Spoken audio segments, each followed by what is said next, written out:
high in the Scottish Highlands, where the Atlantic rain turns the heather into a deep, bruised purple. There are walls that should not exist. They sit on the jagged spines of hills, overlooking gray locks that mirror a sky forever thick with moving clouds. At first glance, they look like the ruins of any other ancient fort. They are circles of gray stone, collapsed under the weight of centuries, half buried in peat and moss. But when you reach out and touch them, the sensation is wrong. These stones are not rough, porous, or cold in the way granite should be. Instead, your fingers slide over something smooth, sharp, and black. Feels like frozen oil. It feels like the surface of a dark mirror. This is stone that has been turned into glass. For miles across the emerald ridges of this land, dozens of these structures stand as silent anomalies. They are known as vitrified forts.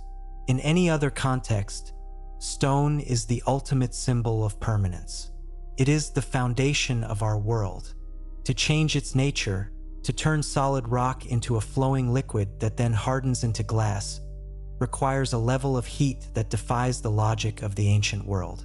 You are standing in the footprint of a catastrophe that has been scrubbed from the pages of conventional history. The wind here carries a specific kind of silence, a weight that suggests the earth remembers something we have worked very hard to forget. Beneath the moss, the very bones of the hills have been scorched by an event so intense it reorganized the atoms of the earth itself. We live on a planet that is an expert at hiding its scars. We walk across landscapes that we assume have always looked this way, but the earth is a restless, hungry thing. It is constantly breathing, shifting its weight, and pulling its past down into the dark heat of its interior. Mountains rise, only to be ground into dust by the slow, rhythmic persistence of ice and rain. The tides rise and fall, swallowing coastlines and the cities built upon them, leaving nothing but silt and silence.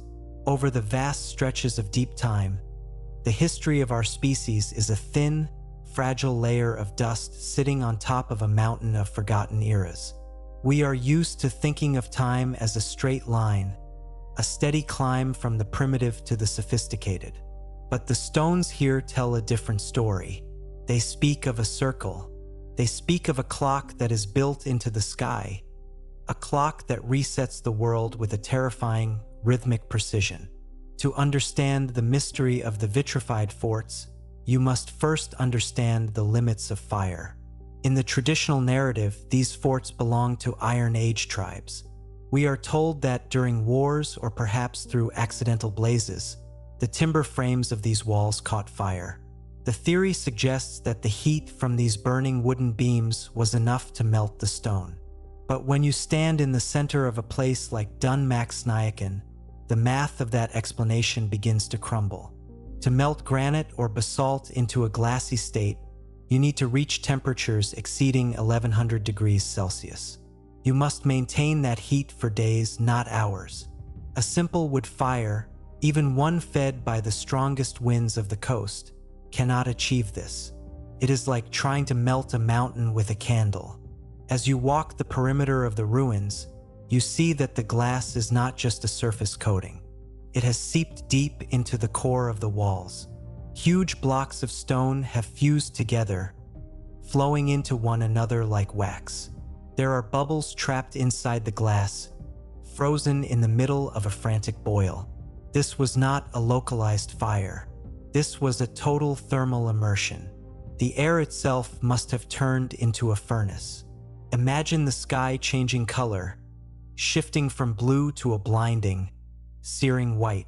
Imagine the sound of the world beginning to crack as the moisture inside the rocks turned instantly to steam, exploding the stones from within before the heat melted the fragments back together.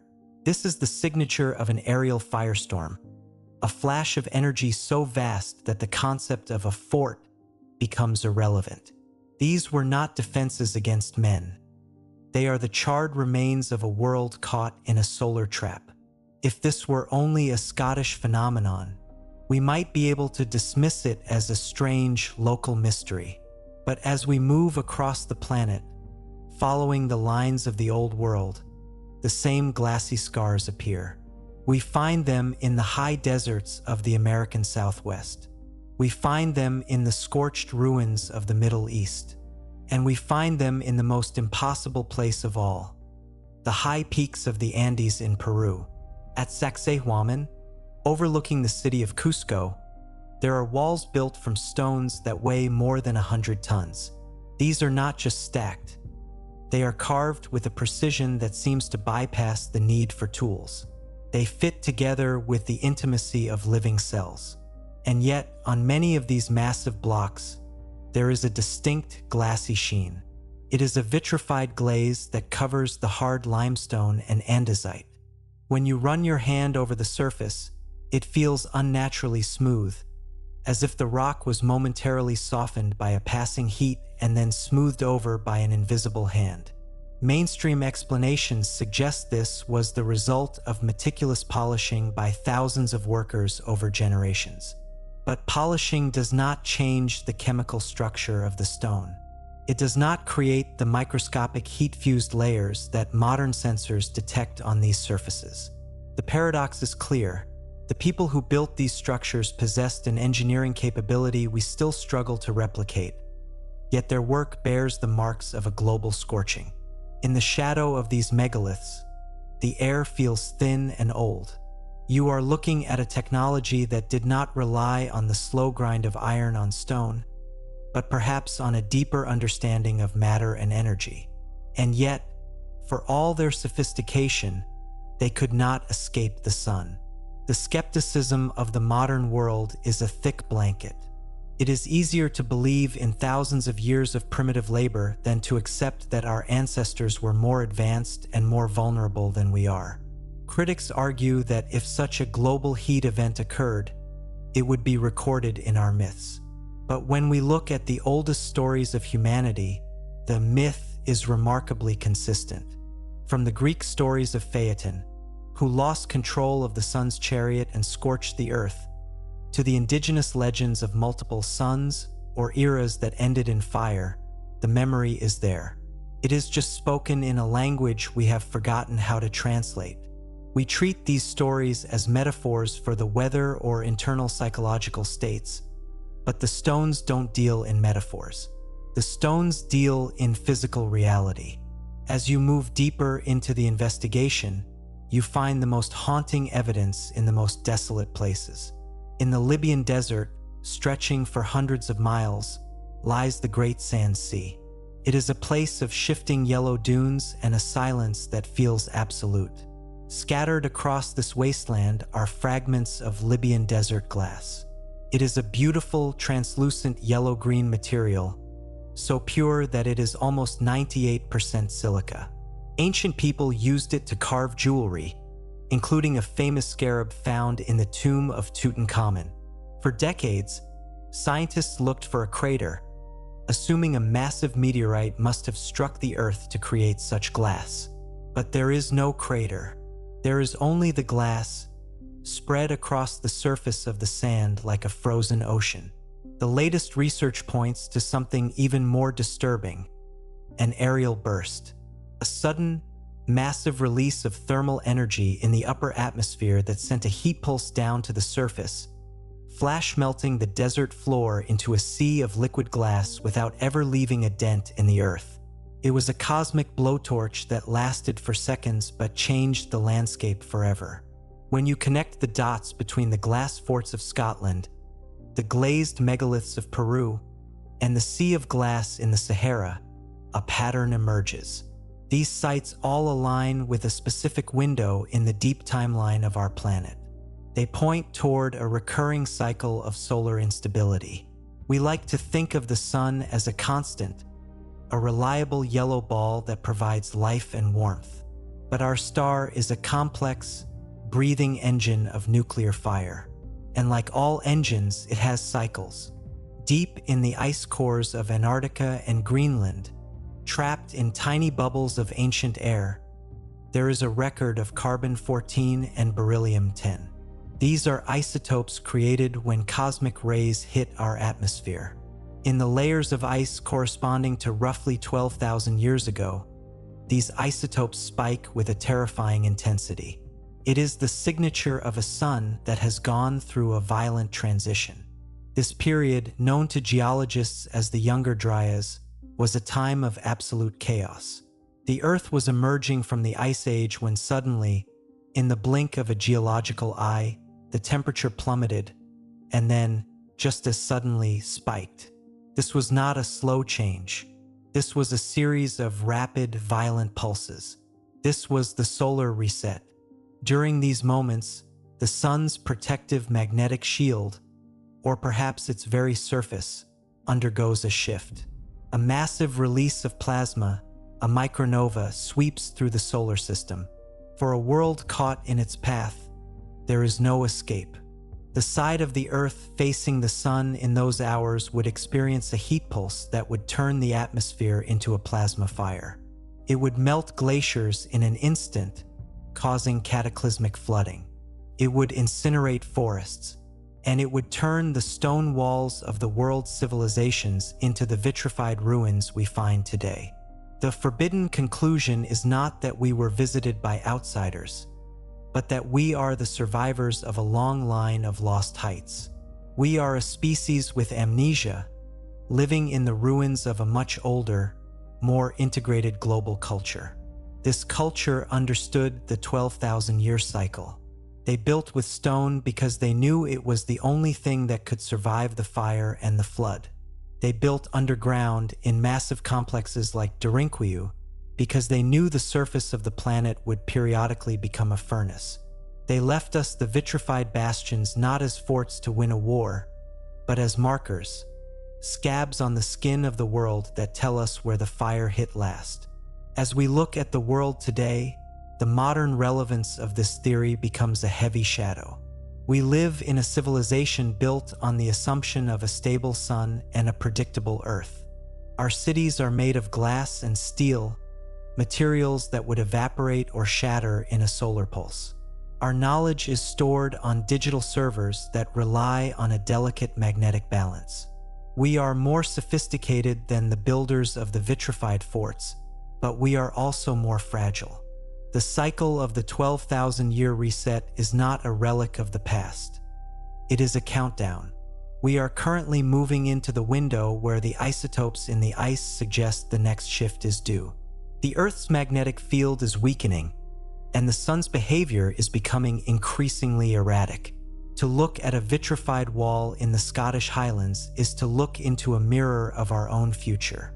It is a reminder that the Earth is not a permanent home, but a shifting vessel, and that we are merely guests in a house that occasionally decides to clean its rooms. The story of the glass forts is a story of humility. It asks us to look up at the sun not just as a source of light, but as a source of transformation. It asks us to listen to the stones, to feel the smooth, melted surfaces and realize that we are part of a much larger, much older drama. The forgotten Earth is still there, beneath our feet, waiting for us to recognize the pattern. If you find yourself on a lonely hill in the north, and you feel the sharp edge of a glass-fused stone, do not look away. Consider the power that put it there. Consider the silence of the people who watched the sky turn to fire. And consider what we might leave behind for those who will walk these hills 12,000 years from now, wondering why the ground beneath them feels so much like a dark, forgotten mirror. The truth is hidden in the layers. It is waiting for those who are willing to see the world as it is, rather than how we wish it to be. To truly grasp the scale of what we are discussing, we must leave the windswept hills of the north and travel to the sun-baked Anatolian plateau of modern-day Turkey. Here, the landscape is a rolling sea of volcanic tuff, a soft, pale rock formed from the ash of ancient eruptions. It is a dry, silent land where the heat shimmer dances over the horizon. Beneath this dusty surface lies a secret that challenges everything we think we know about human survival. Imagine walking into a small, unassuming stone hut in a village. In the corner, there is a hole in the floor. As you descend, the air changes. The dry heat of the Turkish summer vanishes, replaced by a cool, damp stillness that smells of deep earth and ancient dust. You are entering the underground city of Derinkuyu. This is not a mere cave or a basement. It is a subterranean metropolis, carved 18 stories deep into the volcanic bedrock. It is a labyrinth of tunnels, living quarters, stables, wine presses, and vast ventilation shafts that plunge into the darkness like the throat of a giant. The sheer scale of the engineering is staggering.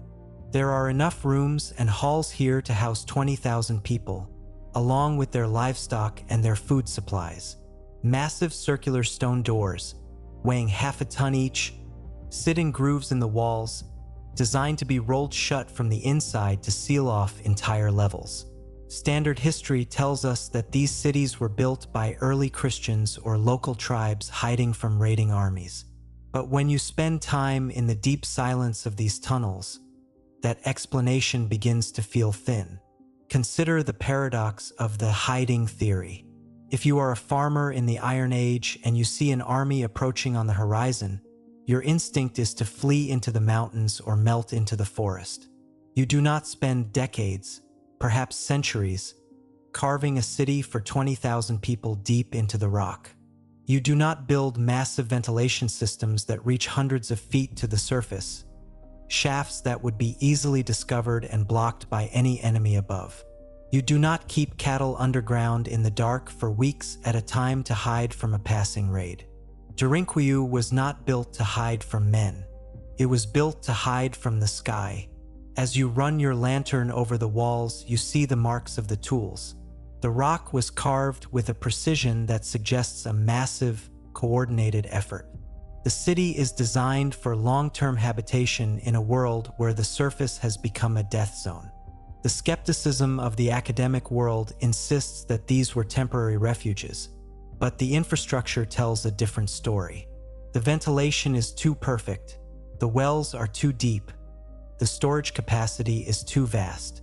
These were planetary fallout shelters. They were designed for a time when the sun was no longer a friend. If the solar reset theory is correct, there were periods in our history when the surface of the Earth was swept by plasma fire, followed by 1,000 years of freezing darkness. During these eras, the only place to survive was in the womb of the Earth. The people who built Derinkuyu weren't fleeing a neighbor's army. They were fleeing a cosmic event that turned the atmosphere into a furnace and the day into a blinding, searing white. They lived in the dark, preserving the memory of the stars, waiting for the clock in the sky to turn once more. Leaving the silence of the caves, we must look for the hard data that supports this nightmare. We find it in the ice. High on the glaciers of Greenland and in the frozen heart of Antarctica, the Earth has kept a diary. Every year, a new layer of snow falls, trapping within it the dust, the chemicals, and the isotopes of that specific moment in time. These layers are crushed into ice, forming a vertical timeline that reaches back hundreds of thousands of years. When scientists drill deep into this ice, they pull out long, translucent cylinders that look like frozen glass. Within these cores, there is a specific layer that corresponds to 12,800 years ago. This layer is marked by a black mat of carbon, ash, and microscopic diamonds. It is the signature of a world that was on fire. But it is what lies within the chemical composition of that ice that is truly haunting. There is a sudden, massive spike in nitrate and ammonium. In the language of atmospheric science, these are the calling cards of a massive solar proton event. It means the sun's radiation breached our atmosphere with such force that it literally tore apart the nitrogen molecules in the air. This wasn't a gradual change in the weather. This was a sudden, violent injection of energy. For a few days, or perhaps a few weeks, the sun didn't just shine. It screamed. The skepticism of the climate community often defaults to the idea of a comet impact. They argue that a giant rock from space hit the ice sheets, causing the cooling and the fires. But a comet is a one-time accident. It doesn't explain the rhythm. It doesn't explain why these spikes in radiation and temperature happen every 12,000 years with the regularity of a heartbeat. It doesn't explain the vitrification of the forts or the glass in the desert that shows no sign of impact. The rebuttal lies in the physics of our star. Our sun is not a static furnace. It is a variable star. It has a pulse. Every 12 millennia, the sun's magnetic field reaches a tipping point. The shell of plasma and dust that accumulates on its surface is suddenly shed in a massive outward expansion, a micronova. This flash of energy moves through the solar system like a tidal wave of fire. If you were standing on the Earth during such a moment, you would not see a simple sunrise. You would see the sun expand until it filled half the sky. The light would not be yellow, but a terrifying, brilliant blue-white. The heat would hit the atmosphere and turn it into a conductor for massive electrical discharges.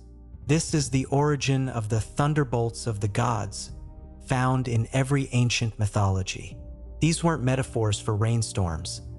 They were descriptions of plasma arcs miles wide reaching down from the sky to strike the earth, melting the very stones of the forts and turning the desert sand into glass. As we look at the geological layers of the earth, we see the evidence of the Great Washing. When this solar pulse hits the glaciers, it doesn't melt them slowly over centuries. It flash melts billions of tons of ice in a matter of days. This creates what geologists call meltwater pulses. Sudden, massive rises in sea level that would have looked like the ocean itself was rising up to swallow the land. Imagine a wall of water hundreds of feet high, moving with the speed of a jet, carrying with it the boulders and trees of entire continents. This is why we find whale bones in the middle of deserts and forest blocks buried under hundreds of feet of marine silt. The earth was being scrubbed. This is the source of the flood myths that haunt the collective memory of every culture on every continent. It wasn't a local flood. It was a planetary reset. The sun provided the fire, and the ice provided the water. Together, they erased the cities, the roads, and the high technologies of the previous era, leaving only the massive stones and the deep caves as a testament to what once was. The paradox of our modern age is that we are the first civilization in 12,000 years to have the tools to see this pattern, yet we are the most unwilling to believe it.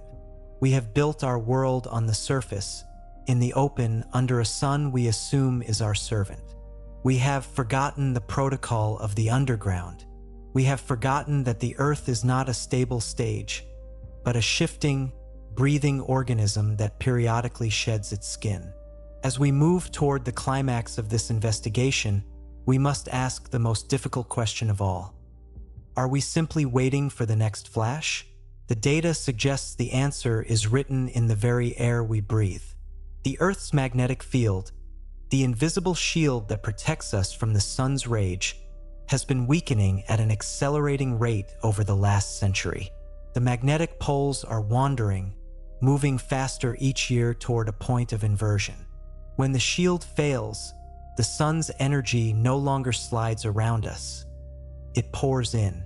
This is why we are seeing auroras in places they shouldn't be, and why the upper atmosphere is heating up in ways that CO2 alone cannot explain. We are entering the window. The 12,000-year clock is ticking toward the midnight hour. The so what of this mystery is not found in a history book, but in the reflection of our own hubris.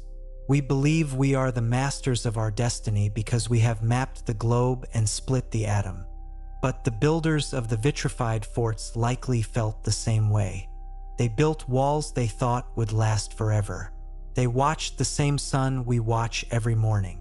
They lived, they loved, and they planned for a future that was suddenly violently taken from them. The modern relevance of the solar reset theory is a call to a different kind of awareness. It is a reminder that our existence is a fragile gift, held in place by a delicate balance of cosmic forces we are only beginning to understand. It suggests that the dark ages of our past were not failures of human intelligence, but periods of profound survival. We are the children of the survivors, the ones who knew how to find the caves, the ones who knew how to read the sky, and the ones who understood that the earth remembers even when we forget. As we look out over the ruins of the old world, we shouldn't feel a sense of pity for the primitive people who lived there. We should feel a sense of awe. They endured the unendurable. They saw the sky turn to fire and the ocean turn to a wall of death, and they still found a way to pass on the spark of life. The Forgotten Earth is not just a collection of ruins.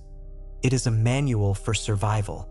The philosophical outro of this story is not a message of despair, but one of continuity. We are part of a long, beautiful, and terrifying cycle. The sun will rise tomorrow, and the day after that, as it has for billions of years. But we must learn to look at that light with new eyes. We must learn to respect the power that creates and destroys with equal indifference. The investigation into the vitrified bastions and the solar reset is not about finding an ending, but about understanding the rhythm of the beginning. It is about realizing that we are walking on the roof of a much older world, and that the stars above us are not just distant lights, but the gears of a clock that governs our very existence. If you have felt the weight of this story, if the silence of the underground cities and the cold glass of the Highland forts has spoken to you, perhaps it is because you recognize the truth in your bones.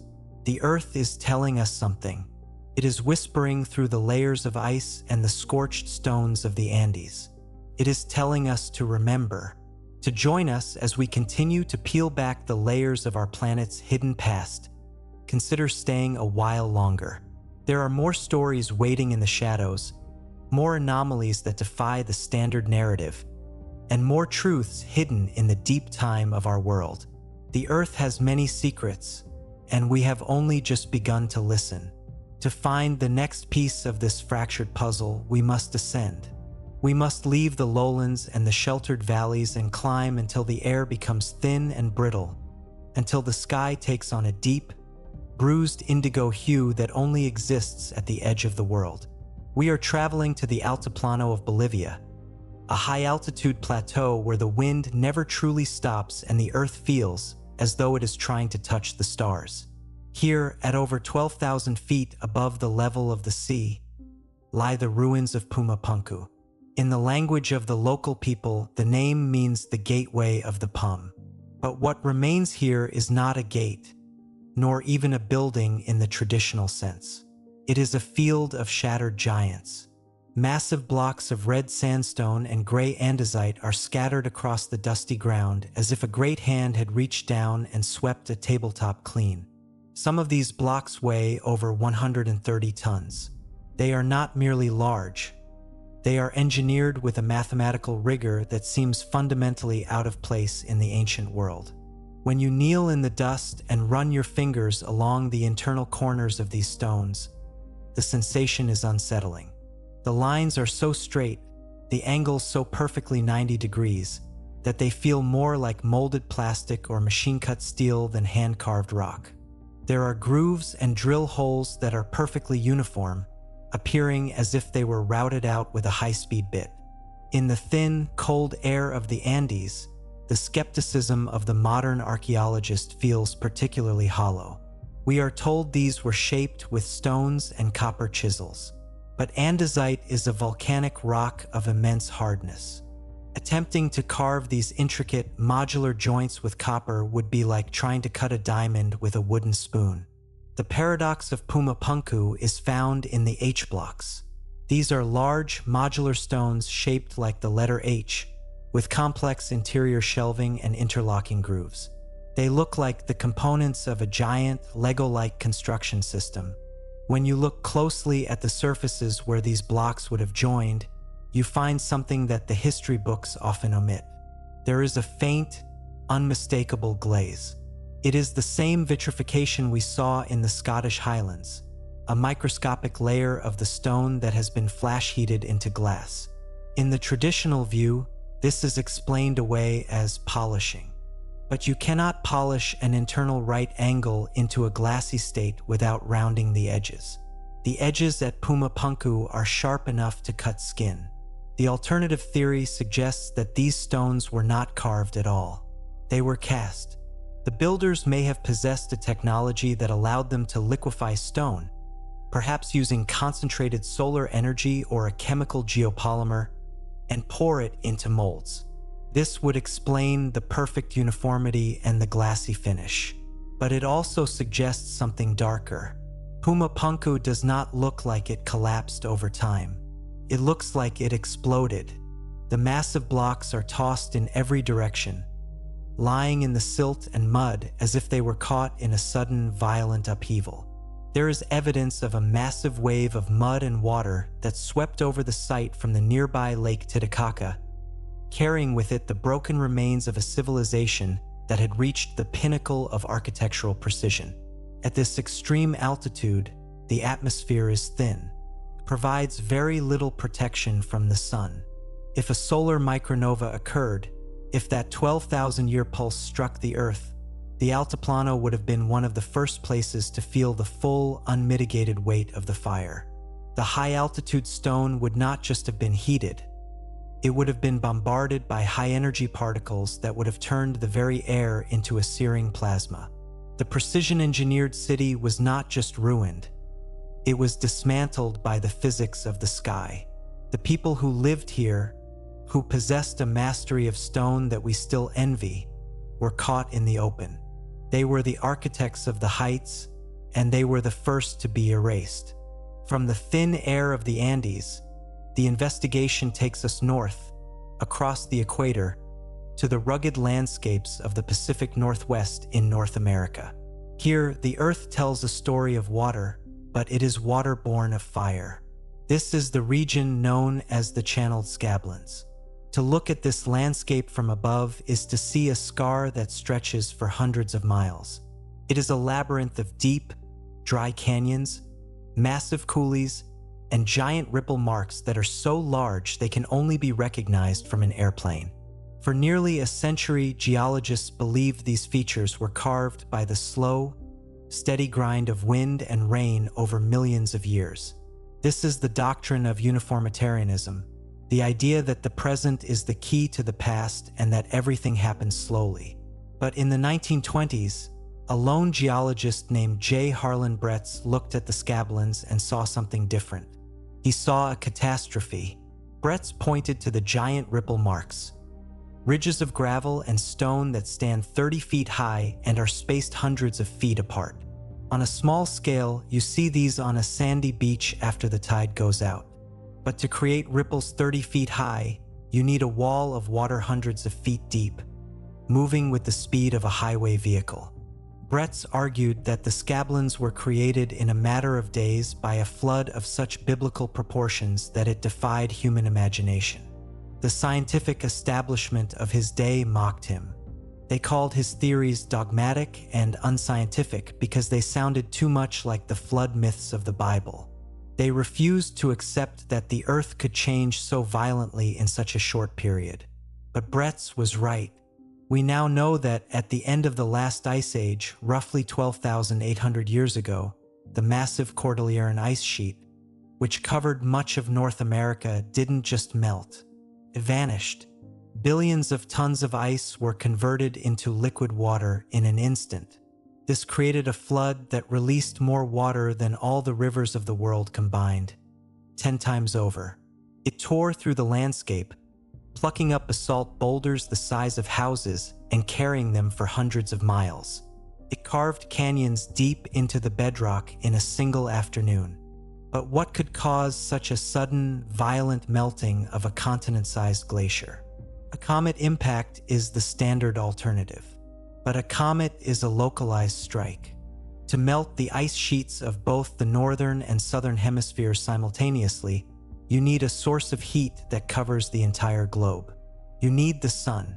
If the solar micronova theory is correct, the fire from heaven hit the glaciers directly. The ice didn't just melt. It exploded into steam and rushing water. The solar reset provided the energy, and the glaciers provided the weapon. The channeled scablins are the signature of the sun, scrubbing the North American continent clean. As you walk along the dry falls of the Grand Coulee, you can almost hear the roar of that water. You can smell the wet stone and the pulverized earth. The scale of the destruction is so vast that it dwarfs our modern concept of disaster. This wasn't a tragedy for a city or a nation. It was a biological bottleneck for the entire planet. This is the moment when the megafauna, the woolly mammoths, the giant ground sloths, the saber-toothed cats, simply disappeared. They didn't die out slowly due to overhunting or a changing climate. They were caught in the reset. They were drowned, burned, or frozen in the chaotic aftermath of the solar flash. The investigation now turns inward, toward the biological evidence of this trauma. Every living thing on this planet carries a record of its ancestors' survival. We see it in our DNA, the genetic bottlenecks where the human population was reduced to a few thousand individuals.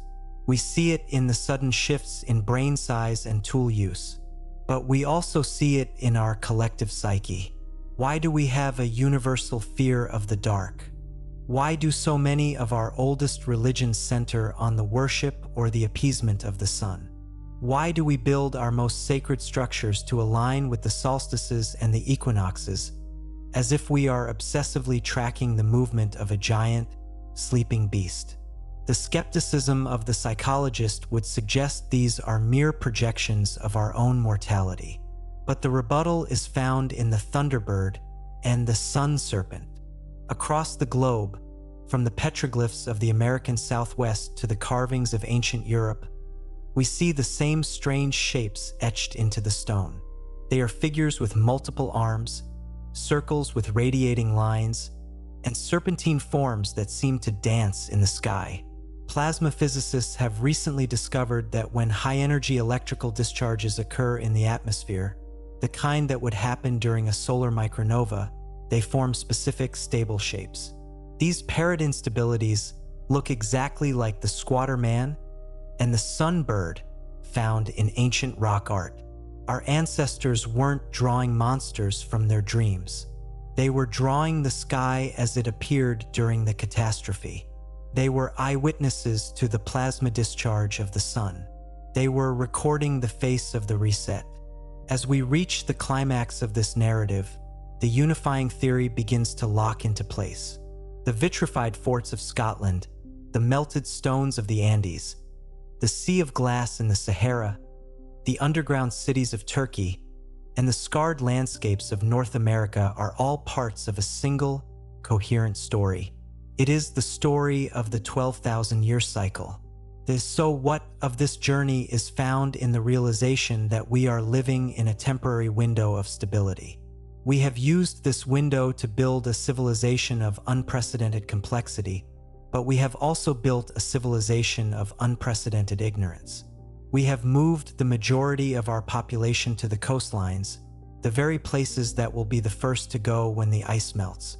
We have relied on a global electrical grid that is completely vulnerable to even a minor solar flare, let alone a micronova. We have stored our history in the most fragile medium ever invented, the digital bit. If the reset happened tonight, what would remain of us in 12,000 years? Our steel buildings would rust away into red dust. Our plastics would break down into microscopic fragments. Our books and our hard drives would be gone within a century. The only things that would remain are the things we currently consider primitive. The massive stones we have moved, the tunnels we have dug into the mountains, the vitrified scars on our concrete walls where the plasma fire hit. The modern relevance of the solar reset is not a message of doom, but a call to a deeper kind of responsibility. It is an invitation to look at the Earth as a living, breathing record of our shared history. It is a reminder that we are not the first, and we may not be the last. The forgotten Earth is the foundation upon which we stand, and it is the only thing that will endure when the sky turns to fire once more. The philosophical outro of our story returns us to the Scottish Highlands, where we began. The rain is still falling, and the heather is still swaying in the wind. The vitrified walls of the fort are still there, cold and black and silent. They have survived the fire, the ice, and the long, slow grind of the centuries. They are waiting. They are waiting for us to stop looking at our feet and start looking at the stars. They are waiting for us to realize that the history of humanity is not a ladder, but a circle. They are waiting for us to remember that we are part of the earth, and the earth is part of the sun, and the sun is part of a great clock that never stops ticking. The investigation is never truly over.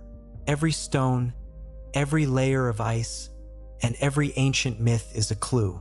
We are the researchers of the mystery, the tellers of the story, and the keepers of the flame. As long as we continue to look, to ask, and to remember, the forgotten earth will never truly be lost. The light is changing now. The sun is dipping below the horizon, casting long, golden shadows across the ruins. For today, the world is safe. The cycle continues, but the glass in the stone remains, a dark and silent reminder of the power that lies just behind the light. We must learn to live with that power. We must learn to respect the reset, and we must never, ever forget.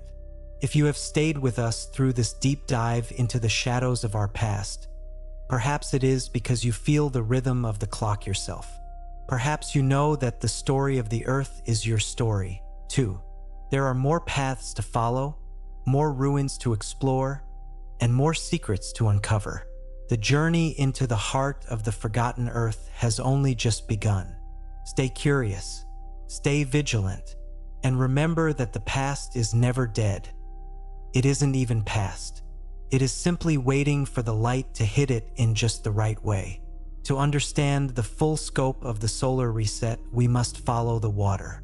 If the fire of the sun was the hammer that shattered the previous era, the water of the melting glaciers was the anvil upon which the remains of that world were crushed. We must travel now to the warm, humid air of Southeast Asia, to a region that geologists call the Sunda Shelf. Today, this is a landscape of thousands of islands: Indonesia, Malaysia, the Philippines, scattered like emeralds across a shallow, turquoise sea. But if you could roll back the clock 12,000 years, if you could lower the sea levels by 400 feet, the map of the world would transform before your eyes. In place of those scattered islands, there was a continent, a vast, low-lying landmass the size of Europe, sitting in the most stable, resource-rich climate on the planet. This was Sundaland. It was a world of deep, tropical river valleys, massive rainforests, and expansive coastal plains. While the northern hemispheres were locked in the grip of the Ice Age, Sundaland was a paradise. It was the biological heart of the world. And yet, when we look at our history books, this region is a blank space. We are told that the people living there were simple hunter-gatherers, living in huts and moving with the seasons. But the earth, as always, is whispering a different story. Beneath the dense jungle canopy of West Java, there is a hill called Gunung Padang. For generations, local people considered it a sacred site, a mountain of light covered in strange, columnar basalt stones. To the casual observer, it looks like a natural hill topped with a few ancient terraces. But when researchers began to look beneath the surface, using ground-penetrating radar and core drilling, they found something that sends a shiver through the established timeline of human history. Gunung Padang is not a hill. It is a pyramid. And it is not just any pyramid. It is a multi-layered structure of immense age. The top layer, the one visible to the eye, dates back several thousand years. But as you go deeper, the dates begin to spiral backward into the dark. The second layer is 7,000 years old. The third layer, sitting deep within the earth, dates back more than 16,000 years.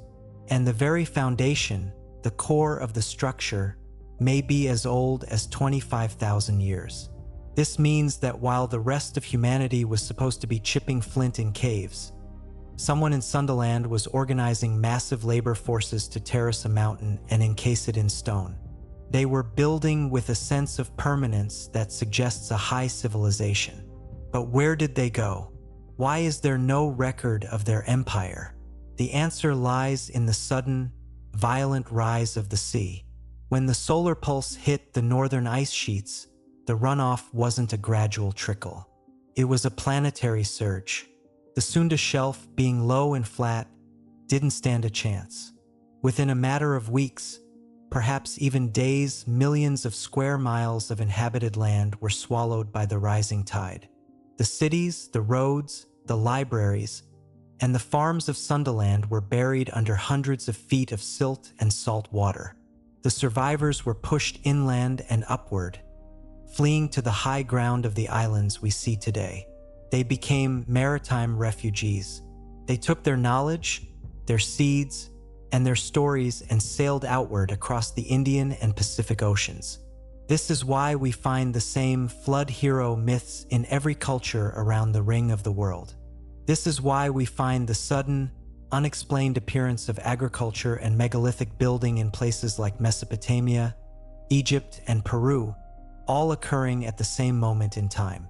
These weren't primitive people suddenly inventing civilization out of thin air. They were the heirs to a drowned world, trying to rebuild their lives on the high ground after the reset. The weight of this loss is difficult to calculate. Imagine every coastal city on our modern Earth: New York, London, Tokyo, Shanghai, suddenly submerged under 300 feet of water. Imagine the loss of our infrastructure, our history, and our technology. Within a few generations, the survivors would be living in tents, telling stories to their children about a world of light and machines that used to exist across the water. To the children, those stories would sound like myths. To us, they are the Golden Age or Atlantis. But to the Earth, they are just another layer of sediment on the ocean floor. As we move deeper into the investigation of who these people were, we encounter the mystery of the shadow species. For a long time, we believed that Homo sapiens was the only intelligent actor on the stage of history. But the more we dig, the more we realize we were not alone. We shared this planet with other branches of the human family, beings like the Denisovans and the Neanderthals. For a long time, these groups were dismissed as brutish, primitive cousins. But recent discoveries have shattered that image. In a cave in Siberia, archaeologists found a bracelet made of green chlorite. It is a stunning piece of jewelry, polished to a mirror finish, with a hole drilled through it that shows signs of high-speed, stable mechanical drilling. The date of this bracelet? 40,000 years ago. This was not the work of a primitive nomad. This was the work of a master craftsman using a technology that we assumed didn't exist for another 35,000 years. And the DNA of the person who wore it was not ours. It was Denisovan. These others were often larger than us, with bigger brains and a different physical structure. They are the giants of our legends, the watchers of the ancient texts. They seem to have possessed a different kind of intelligence, one more deeply attuned to the rhythms of the earth and the movements of the stars. The evidence suggests that they were the original architects of the megalithic world. They were the ones who moved the massive stones, who carved the underground cities, and who mapped the 12,000-year cycle. But when the reset came, their very strengths may have become their downfall. Being larger and requiring more resources, they were more vulnerable to the sudden collapse of the ecosystem. Being more specialized in their technology, they were less able to adapt to the reset conditions of the surface. We, the smaller, more aggressive, more adaptable Homo sapiens, were the ones who crawled out of the caves and inherited their ruins. We moved into their temples, we used their stones to build our forts, and we turned their history into our mythology. We are the inheritors of a legacy we no longer understand. To see the final proof of this inheritance, we must travel to the dusty plains of southeastern Turkey, to a site that has rewritten every textbook in the world, Göbekli Tepe. For decades, it was thought to be a simple medieval cemetery. But when excavations began in the 1990s, they revealed something that should not exist. Hidden beneath the earth are dozens of massive, T-shaped limestone pillars arranged in circles. These pillars are covered in exquisite, high-relief carvings of animals: foxes, scorpions, vultures, and lions. The site dates back 12,000 years. It was built at the exact moment the world was emerging from the fire and the flood of the solar reset. But here is the most disturbing part. Göbekli Tepe was not destroyed by time or by an enemy. It was intentionally buried. Someone took the time to fill in the entire complex with thousands of tons of clean earth and stone, creating a massive, artificial hill. They were mothballing the site. They were preserving it like a time capsule. When you look at the carvings on the vulture stone at Göbekli Tepe, you see a specific arrangement of animals and symbols. Astronomers have recently used computer software to track the positions of the stars 12,000 years ago. They found that the carvings on the pillar are a precise map of the sky at the time of the Younger Dryas catastrophe. The site is a timestamp. It is a warning. It is a record of the moment the fire fell from the sky. The people who buried Göbekli Tepe knew that the reset was a cycle. They knew that the earth would eventually forget what had happened. So they built a monument that was designed to be found. They carved the story into the hardest stone they could find and then tucked it safely away in the earth, like a message in a bottle for a future civilization. They were talking to us.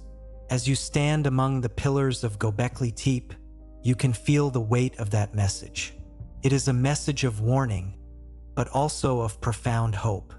It tells us that even in the face of a planetary catastrophe, humanity, in all its forms, is capable of greatness. It tells us that we have a responsibility to remember, to look beyond the short-term concerns of our daily lives and see the vast, rhythmic movement of the cosmos. The forbidden conclusion of our journey is that we are not the pinnacle of human history. We are simply the current occupants of a house that has been inhabited many times before. The solar reset is the Earth's way of clearing the stage, of testing the resilience of life, and of reminding us that we are part of a much larger story. The fire that melts the forts, the water that swallows the continents, and the stars that track the time are all parts of a single, beautiful, and terrifying system. We are beginning to see the patterns again. We are beginning to hear the whispers of the forgotten earth. Consider the black mat once more. Across the entire world, at that 12,000-year mark, there is a thin layer of ash and carbon. Below it, the world is full of life, giant animals, thriving cultures, stable climates. Above it, there is a silence that lasts for 1,000 years. It is the signature of a planetary reboot. Our modern world sits just a few inches above that layer. We are building our towers on a foundation of ash. But we have something our ancestors did not. We have a global perspective. We have the ability to see the sun as a whole, to track the ice across the poles, and to read the DNA of the shadows. We are the first generation of our era with the chance to break the cycle of amnesia. We don't have to be the survivors who crawl into caves. We have the potential to be the guardians who prepare for the pulse.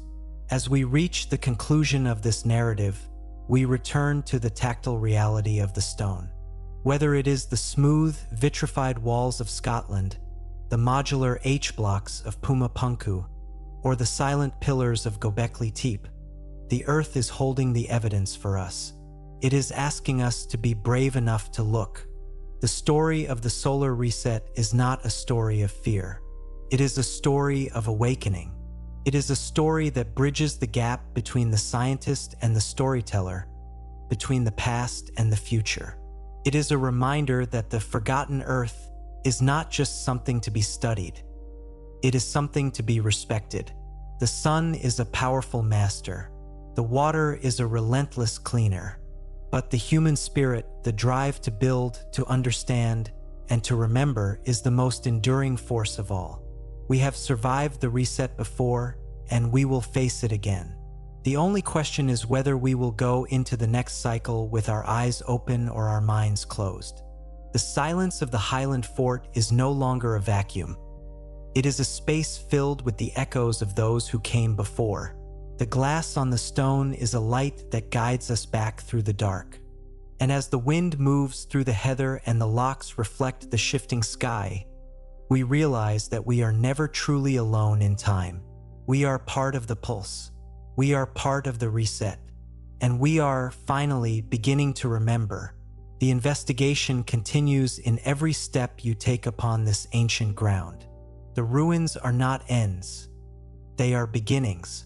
They are the seeds of a new understanding, a new way of living in harmony with the great rhythmic clock of the universe. The forgotten earth is calling. And for the first time in 12,000 years, we are starting to answer. Stay with the silence for a moment. Feel the weight of the earth beneath you. Listen to the wind. There is so much more to discover, so many more layers to peel back, and so many more truths waiting in the deep time of our world. The journey is long, but we are traveling it together.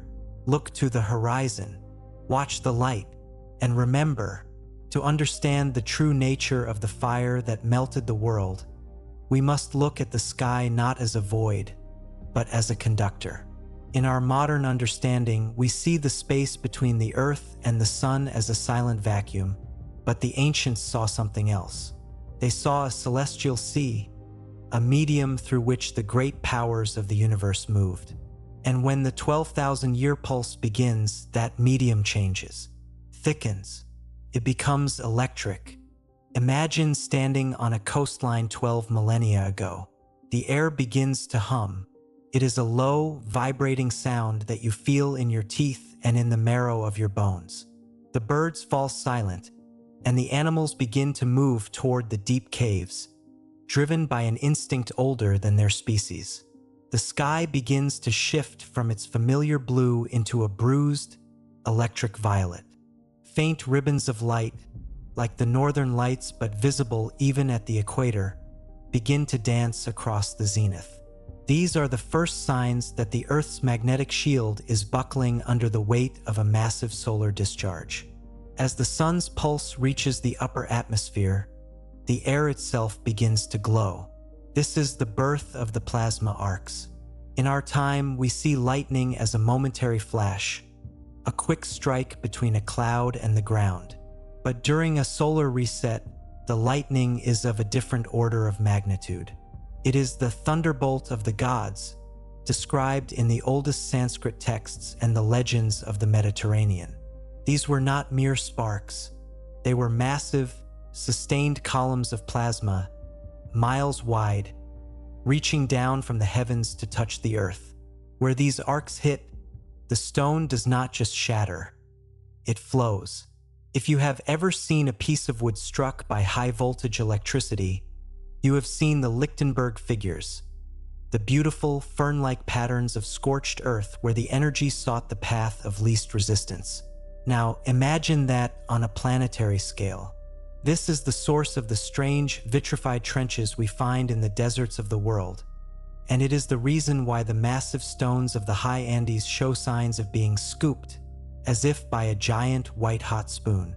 The sky had become an arc welder, and the earth was the workpiece. The sound of this event would be beyond our comprehension. It would be a continuous, rolling roar that would drown out the very ability to think. It would be the sound of the atmosphere itself being torn apart. And in the midst of this firestorm, humanity was forced to make a choice: find the deep dark or perish in the light. This is why, when we descend into the cities of Cappadocia or the deep tunnels of the Pyrenees, we find a culture that was not just hiding, but surviving with a grim, calculated intelligence. Consider the psychology of the underground generations. For a child born in the 7th level of Derinkuyu, The sun was not a reality. It was a ghost story. It was the great destroyer that their ancestors had fled. The world was defined by the scent of oil lamps, the cool touch of volcanic tuff, and the rhythmic sound of the ventilation shafts.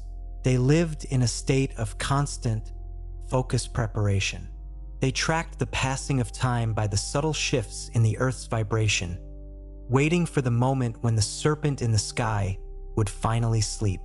When we look at the tally marks on the walls of these caves, we are looking at the longest watch in human history. They were the keepers of the flame of civilization, preserving the languages, the mathematics, and the star charts of the world that had been burned away. They were waiting for the black mat to settle, the layer of soot and ash that would eventually cover the surface of the planet, sealing the previous era in a tomb of carbon. As we move toward the African continent, we find another piece of the puzzle that academia has struggled to fit into the narrative: the Great Sphinx of Giza. For centuries, we have been told that the Sphinx was carved by the pharaoh Khafre around 4,500 years ago. But when you look at the body of the Sphinx, you don't see the sharp, angular weathering of wind and sand. You see deep, vertical fissures. You see the undulating, rounded patterns of water erosion. Geologists who have studied these patterns point to a startling conclusion. This kind of erosion can only be caused by thousands of years of heavy, persistent rainfall. But the Giza Plateau has been a bone-dry desert for at least 5 millennia. To find a time when Egypt was lush and rainy enough to carve these channels into the limestone, you have to go back. You have to go back past the end of the last ice age. You have to go back to the window of the solar reset. The Sphinx is a silent witness to the flood. It sat on the plateau as the sun's pulse hit the glaciers, as the atmosphere turned into a plasma furnace, and as the skies finally opened in a deluge that lasted for generations. The Sphinx survived the fire and the water, only to be buried in the sand of the new, drier world that followed. It is a marker of the previous era, a remnant of a civilization that understood the stars so perfectly that they aligned their greatest monuments to the constellations as they appeared 10,000 years before the first pharaoh was ever crowned. The paradox of the Sphinx is the paradox of our entire history. We find the most sophisticated engineering and the most profound astronomical knowledge in the oldest layers. In Egypt, the further back you go, the more precise the masonry becomes. The Old Kingdom structures use stones that dwarf the work of the later dynasties. It is as if humanity began at a peak of knowledge and has been slowly descending into a valley of forgetfulness ever since. This is the hallmark of a reset species. We didn't evolve our way into civilization. We recovered it from the ruins of the one that came before. If we are to accept this cycle, we must also accept the responsibility that comes with it. We are currently living in the long summer of our era. For 12,000 years, the sun has been relatively stable, allowing us to grow, to explore, and to build. But the Earth is starting to signal that the season is changing. In the middle of the South Atlantic Ocean, there is a vast region where the Earth's magnetic field is significantly weaker than anywhere else on the planet. Satellites passing over this South Atlantic anomaly often experience electronic failures as the sun's radiation penetrates deeper into the atmosphere. This anomaly is growing. It is spreading toward the continents. At the same time, the magnetic North Pole is no longer sitting quietly in the Canadian Arctic. It is racing across the ocean toward Siberia at speeds never before recorded in human history. These are the symptoms of a magnetic excursion. The Earth's internal dynamo is shifting. Our shield is thinning. And as the shield thins, the sun's breath, the solar wind and the coronal mass ejections begins to have a more profound effect on our world. We are seeing it in the erratic weather patterns, the increase in volcanic activity, and the strange high-altitude clouds that seem to shimmer with an electric intensity. The modern relevance of the vitrified bastions is that they are no longer just ruins. They are warnings. We have built a world that is fundamentally incompatible with the solar reset. Our entire existence is predicated on a stable electrical grid. If a pulse were to hit today, even a fraction of the intensity of the one that melted the Scottish forts, our world would go dark in a matter of seconds. Our water would stop flowing. Our food distribution would collapse. Our digital memory would be wiped clean. We are a species that has forgotten how to live in the caves. We have forgotten how to read the stars without a computer. We have forgotten that the Earth is a restless, changing place. But the forgotten Earth is not something to be feared. It is something to be integrated into our understanding of what it means to be human.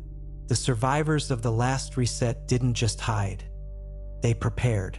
They left us the megaliths as markers. They left us the myths as maps. They left us the underground cities as blueprints for survival. They were trying to tell us that the reset is not an end, but a transition. It is the Earth's way of breathing, of refreshing its surfaces, and of testing the metal of the life that clings to its skin. As we reach the final stages of this investigation, we must look at the so what of this journey. Why does it matter if the sun melted the stones of a Highland fort 12,000 years ago? It matters because it changes our place in the universe. It moves us from being the masters of a static world to being the participants in a cosmic dance. It humbles us. It reminds us that our technology is a fragile thing, and that our true strength lies in our ability to adapt, to remember, and to endure. The philosophical outro of our story takes us back to the edge of the sea. Imagine the tide coming in.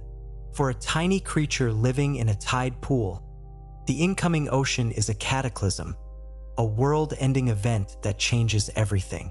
But for the ocean itself, it is just a cycle. It is just the rhythm of the deep. We are the creatures in the tide pool, and the solar reset is the tide. We can choose to be afraid, or we can choose to be aware. We can continue to build our houses of cards on the sand, or we can start to look for the granite foundations that have survived the fire before. The forgotten Earth is a mirror. It shows us our own fragility, but it also shows us our incredible resilience. We are the children of the reset. We have the fire of the sun in our history and the weight of the water in our blood. The investigation is a journey without an end. As long as there are stones that glow in the dark, as long as there are tunnels that reach into the deep, and as long as there are stories that haunt our dreams, we will continue to dig. We will continue to peel back the layers of the soot and the ash to find the truth that lies beneath. The light of the sun is hitting the vitrified walls of the fort now, turning the glass into 1,000 tiny diamonds. For a moment, the ruins look like they are burning again, but it is a gentle fire, the fire of memory. The earth is still, but it is not silent. If you listen closely, you can hear the heartbeat of the cycle. You can hear the tick of the 12,000-year clock. We are here, we are awake, and we are starting to remember. The journey into the forgotten earth is the journey of our lives. It is the search for the continuity of the human spirit across the vast, scorched landscapes of time. It is the realization that we are never truly lost, as long as we have the courage to look back and the wisdom to look up. Stay with the mystery, keep your eyes on the horizon, and remember that the earth never forgets, even when we do. The fire is part of the story, but so is the survival. And our story is far from over. As the shadows lengthen and the lock turns to silver, the vitrified stones remain. They are the anchors of our history, the scars of our planet, and the silent guardians of our future. They have seen the sky turn to fire, and they have seen the world born again. They are the testament to the power of the sun and the endurance of the earth. Thank you for walking this path with us. Thank you for being a researcher of the mystery. The forgotten earth has many more stories to tell, and we will be here to tell them as long as the light remains. To truly grasp the magnitude of the archive that was lost, we must move beneath the burning sands of Egypt, far from the familiar silhouettes of the Giza pyramids. We must travel to the Fayum oasis, to a place that the ancient Greek historian Herodotus described with a sense of genuine disbelief. He spoke of a structure he called the labyrinth. He claimed it surpassed even the pyramids in its scale and complexity, a vast subterranean complex consisting of 3,000 rooms, 1,500 above ground and 1,500 below. It was a place where the history of all the previous eras was said to be carved into the very walls, a physical library of the gods who ruled before the flood. Today, if you visit the site, you see nothing but a vast, flat expanse of salt-encrusted mud and a few scattered fragments of granite. The labyrinth has been erased from the surface, much like Sundaland and the cities of the Altiplano. But when researchers use modern satellite imagery and ground-penetrating radar, the ghost of the labyrinth reappears. Beneath the silt of the Nile's ancient overflows, there lies a massive rectangular foundation, hundreds of meters long, with internal grid-like structures that match Herodotus's description with haunting precision. Imagine walking through those corridors before the salt and the mud took them. The air would have been cool and heavy with the scent of dry stone. Every wall, every pillar would have been covered in the first language, a system of symbols that predates the hieroglyphs, a language of geometry and light. This was the central repository of the survivors. They knew that the surface of the earth was a place of fire and water, a place where memory is a fragile thing. So they built their library downward. They turned the bedrock of Egypt into a hard drive made of stone. The labyrinth was not a tomb. It was a seed vault for information. It contained the maps of the pre-reset world, the chemical formulas for the geopolymers used to cast the megaliths, and the astronomical calculations for the 12,000-year clock. It was the collective brain of a species that had been broken by the sun and was determined never to forget again. But even the labyrinth was not immune to the planet's shifting weight. As the glaciers melted and the sea levels surged, the Nile didn't just flood, it redirected itself.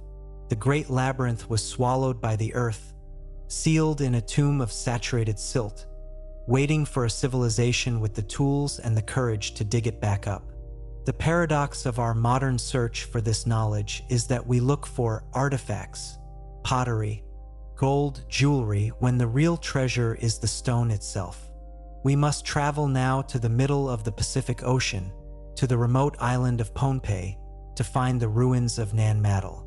This is a city built entirely on top of a coral reef, consisting of nearly 100 artificial islands made of massive basalt columns.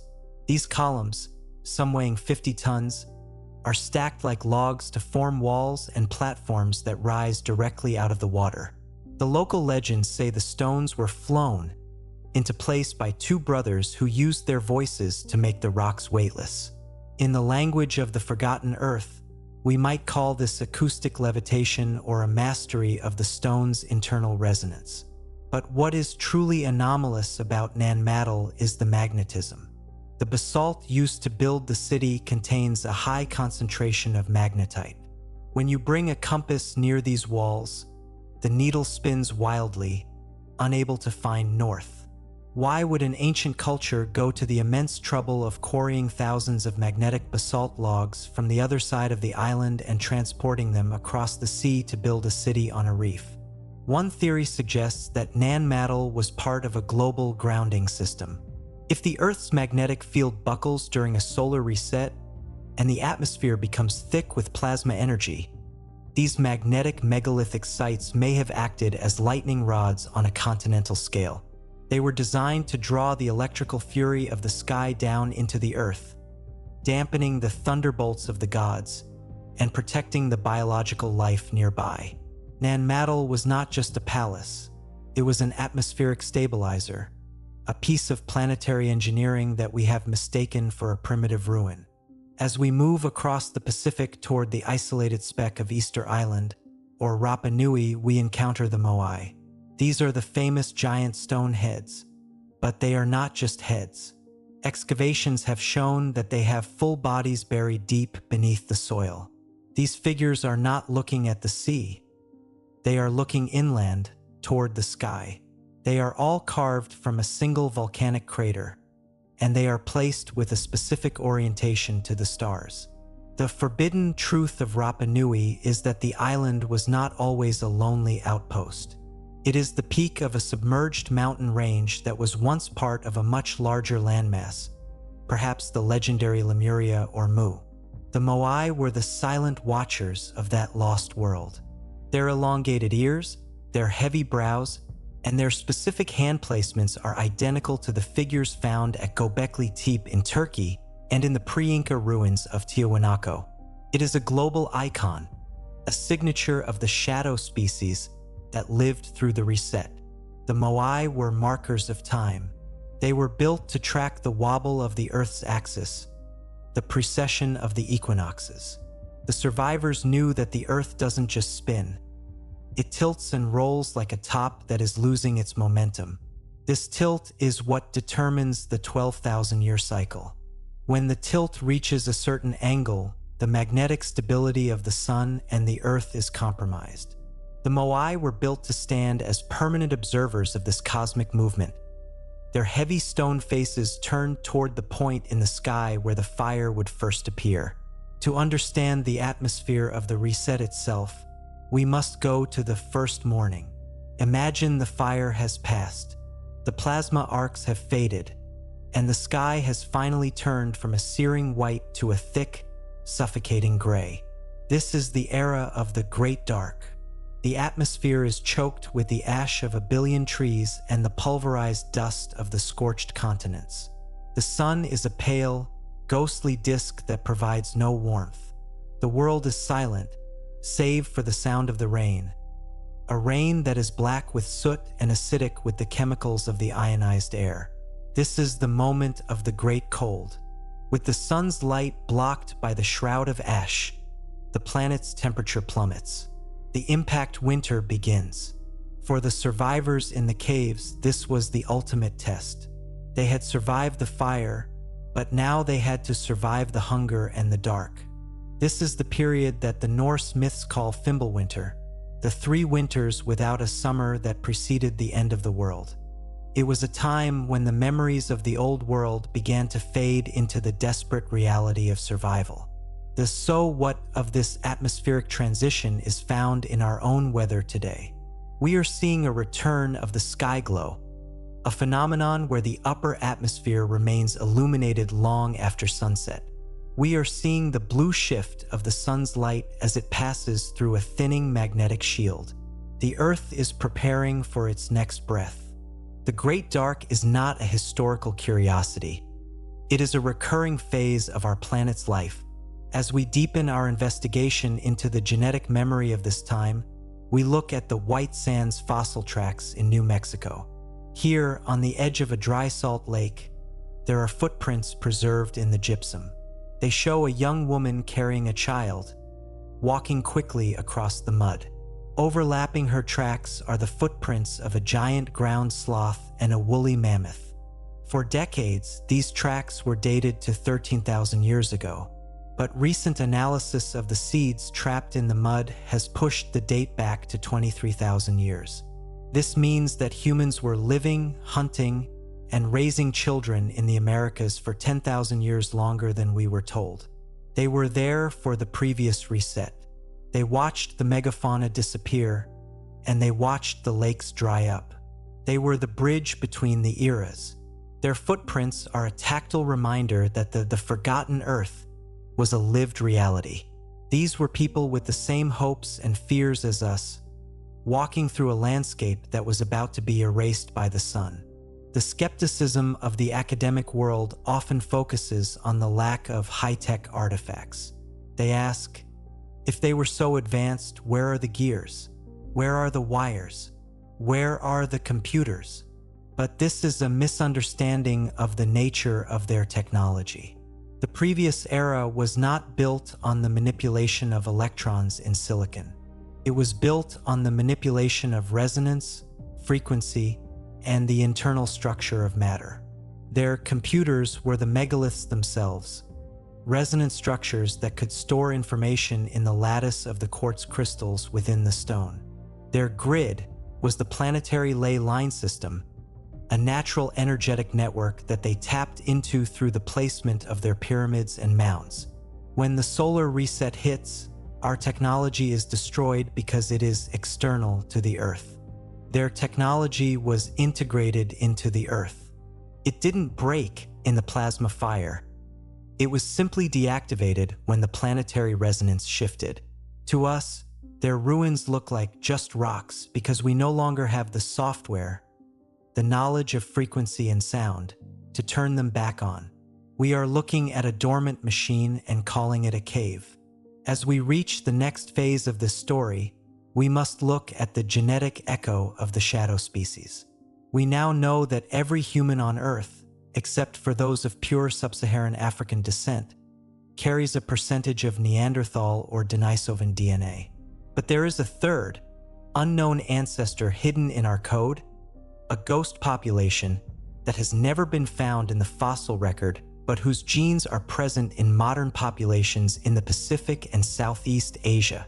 This ghost ancestor possessed a brain that was larger than ours and a skeletal structure that was significantly more robust.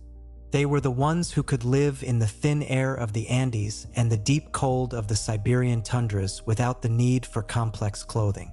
They were the primordial ones. The evidence suggests that we, Homo sapiens, were the domesticated version of this species. We were the ones who were better at living in large, compliant groups, the ones who were easier to manage in the post-reset world. The forbidden conclusion is that the reset was a selective event. It thinned the herd of the Titans and left the world to the small folk. We are the survivors not because we were the strongest, but because we were the most resilient in the face of scarcity. We are the inheritors of a world that was designed for beings far more capable than ourselves.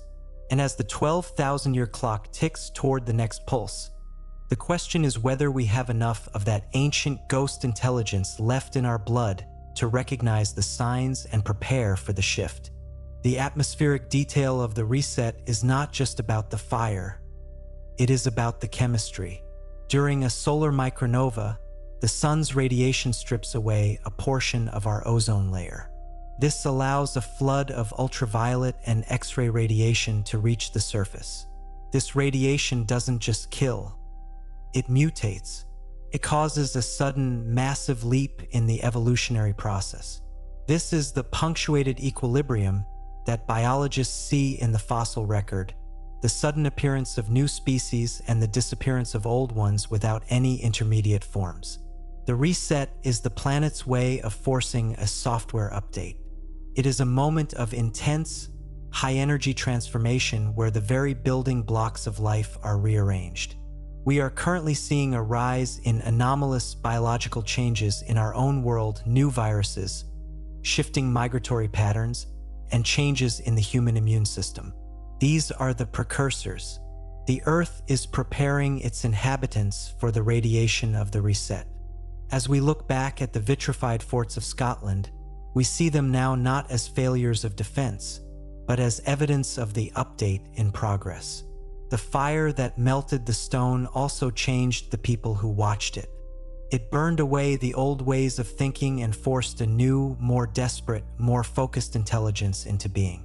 The glass on the stone is the record of that transition. The investigation now takes us to the labyrinths of the mind. Why is it that we, as a species, are so obsessed with the idea of the end of the world? From the Book of Revelation to the modern obsession with post-apocalyptic cinema, we are constantly rehearsing our own destruction. The skeptic would say this is just an expression of our individual fear of death. But the forgotten Earth suggests it is a collective memory. We are pre-living the reset because we have lived it 100 times before.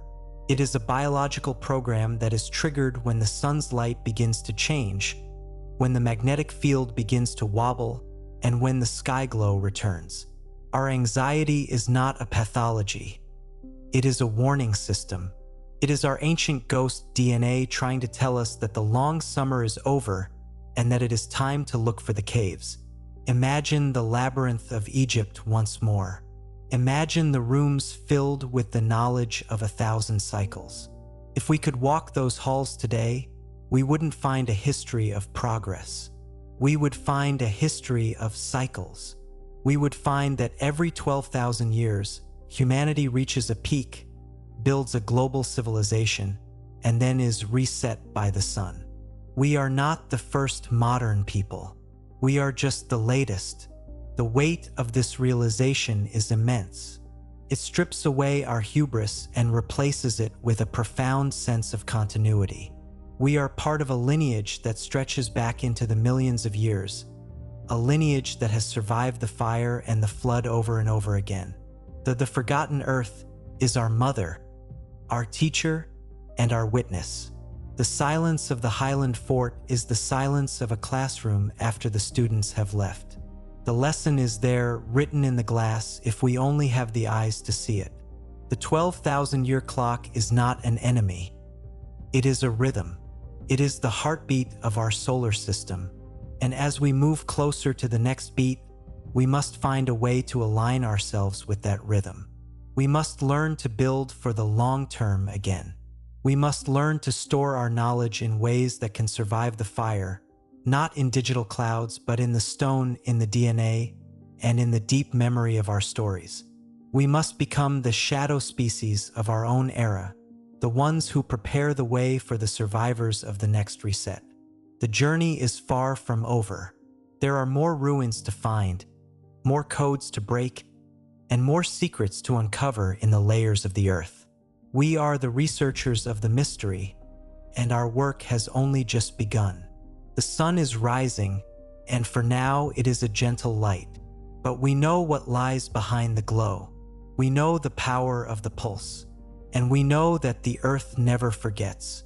Look at the stones, listen to the wind, and remember that you are walking on a world that has been born and reborn 1,000 times. The story of the reset is your story. It is the story of the fire, the water, and the enduring spark of the human soul. Stay with us. The shadows are long, and the secrets are deep. We have more to explore. To understand the final stage of the planetary reset, we must look at the way the earth cleans its own house. Fire is the sculptor, but water is the eraser. As the solar pulse recedes and the great dark of the atmospheric ash begins to settle, the planet enters a period of violent, hydraulic reorganization.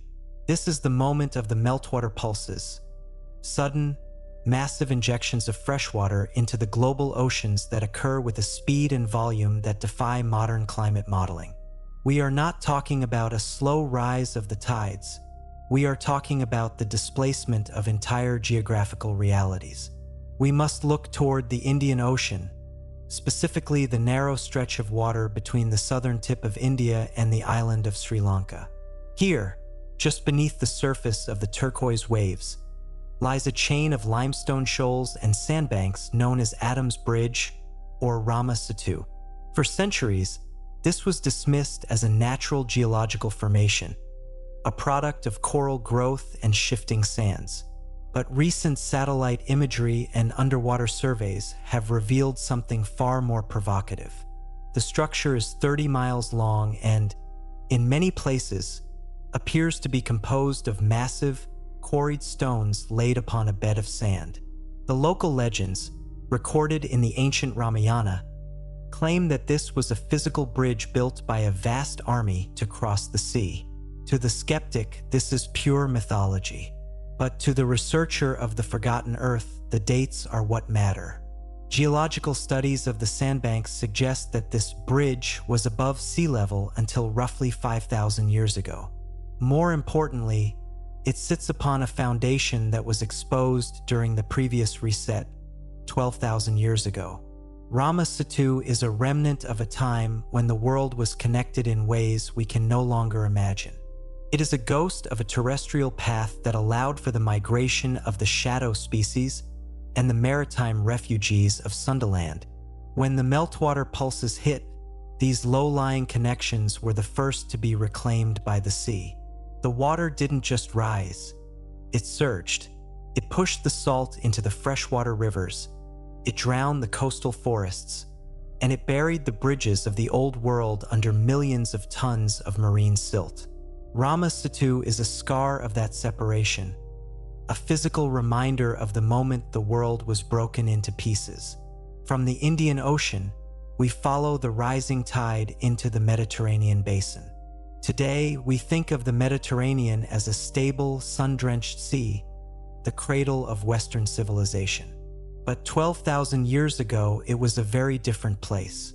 During the height of the Ice Age, when the world's water was locked in the glaciers, the sea levels were so low that the Mediterranean was a series of isolated, fertile basins, deep valleys filled with lush vegetation and freshwater lakes. These valleys would have been the ultimate refuge for the survivors of the solar fire. Imagine a civilization living in the deep bowl of the Mediterranean basin, sheltered from the high-altitude winds and the solar radiation by the towering walls of the surrounding mountains.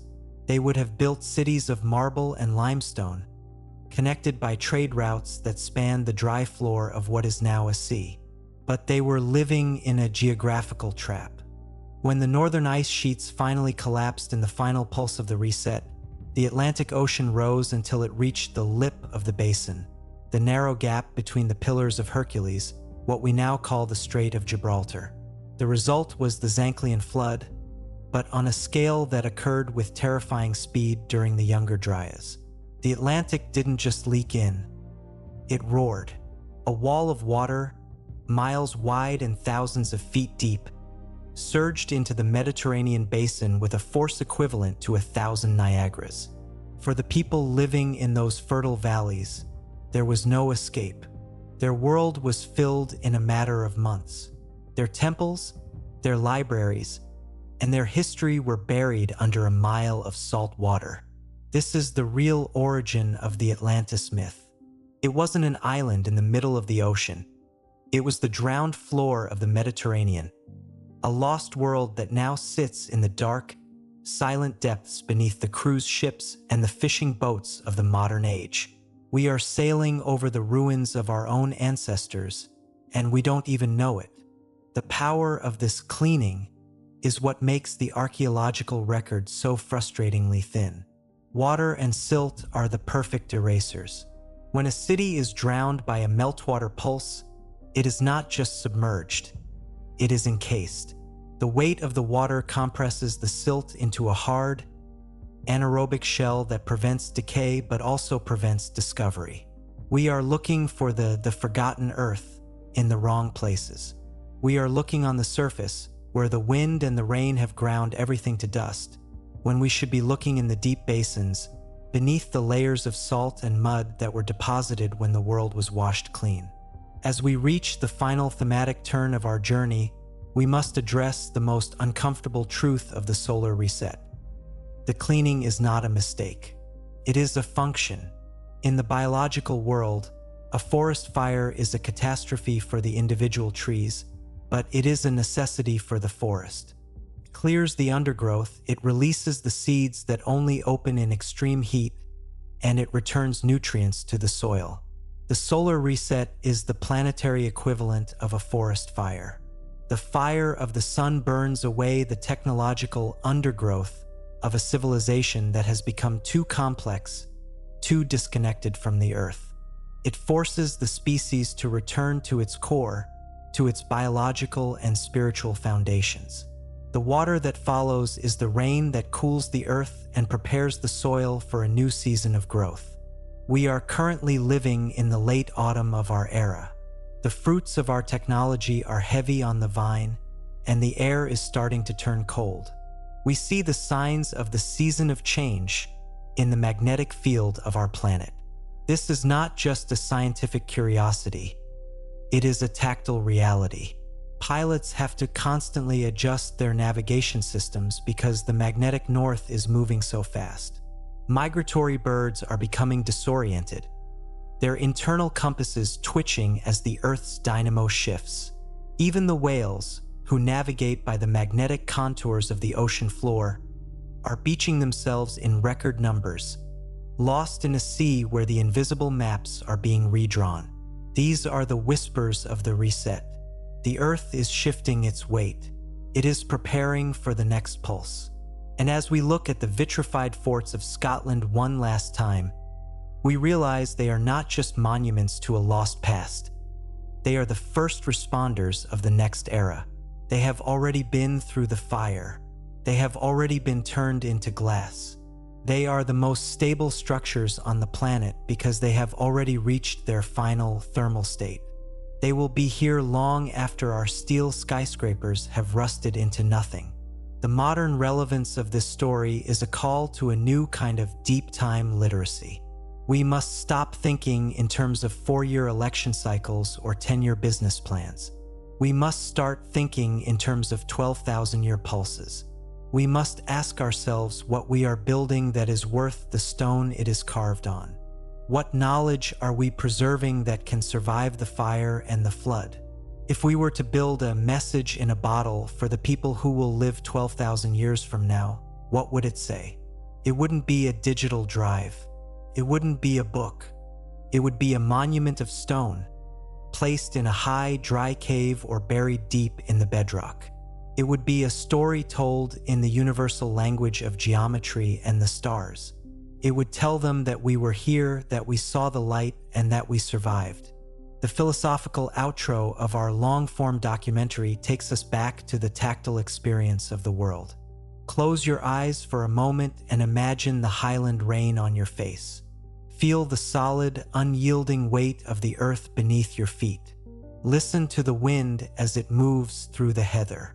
This is the only world we have. It is a world of incredible beauty and terrifying power, a world that gives life and takes it away with the same rhythmic indifference. We are not separate from the reset. We are not observers of the catastrophe. We are the catastrophe and we are the survival. We are the ones who carry the spark of the last era into the next. The forgotten earth is not a place in the past. It is a state of being. It is the realization that we are a part of a much larger, much older, and much more profound drama than our modern lives allow us to see. The 12,000-year clock is ticking. You can hear it in the silence of the underground cities, in the hum of the weakening magnetic field, and in the sharp, glassy edges of the vitrified stone. But there is no need for fear. Fear is a reaction of the ego, the part of us that believes we are permanent. Awareness is a reaction of the spirit, the part of us that knows we are part of the cycle. As the sun sets over the ruins of the old world, the light catches the glass in the stone once more. It is a beautiful, haunting glow, a reflection of a fire that happened 12,000 years ago and a promise of a fire that will come again. We are the watchers of the light. We are the tellers of the mystery, and we are the children of the forgotten earth. Stay with the silence. Let the atmosphere of the deep time wash over you. There is a profound peace in the realization that we are exactly where we are supposed to be, in the exact moment of the cycle that we were meant to experience. The earth remembers you, the sun knows your name, and the story is far from over. The investigation into the vitrified bastions and the solar reset has led us to the very edge of our understanding. We have looked at the scorched stones, the drowned continents, and the ghost ancestors in our DNA. We have seen the pattern and we have heard the warning. Now the choice is ours. Do we continue to walk in our sleep, or do we wake up to the rhythm of the clock? The journey into the forgotten earth is a journey of homecoming. It is the process of reconnecting with the deep history of our planet and our species. It is the realization that we are never truly lost, as long as we have the courage to remember. As we conclude this narration, the Highland Loch is a mirror of the stars.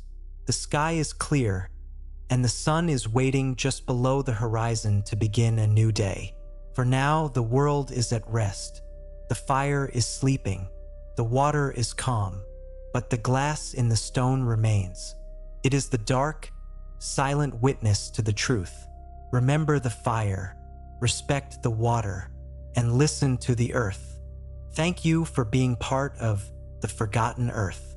This has been a deep dive into the shadows of our past and the possibilities of our future. We will be here waiting for you when you are ready to peel back the next layer. The light is coming.